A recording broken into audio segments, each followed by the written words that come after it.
জীবনে চলার পথে এত এত অভিজ্ঞতা সঞ্চয় হয়ে যাচ্ছে এই অল্প বয়সেই, যে তোমাদের সাথে কি আর শেয়ার করব। তো সেই রকমই একটা অভিজ্ঞতা তোমাদের সাথে শেয়ার করতে এলাম। যে আমরা কখনো কখনো দেখবে যে কিছু কিছু মানুষকে আমরা ভীষণ ইম্পর্টেন্স দিয়ে ফেলি।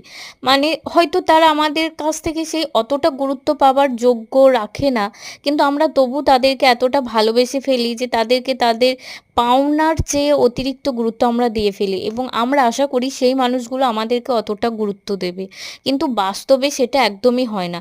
ওই মানুষগুলো আমাদেরকে অতটা গুরুত্ব দেয় না যতটা গুরুত্ব দিয়ে আমরা তাদেরকে। তো এই জন্যই বলব যে কারোর কাছ থেকে কিছু আশা করতে নেই। আর যে মানুষটা যতটা গুরুত্বের জন্য পারফেক্ট, তাকে ঠিক ততটাই গুরুত্ব দিও। এর বেশি গুরুত্ব দিলে তুমি নিজের গুরুত্ব তার কাছে আরো হারাবে।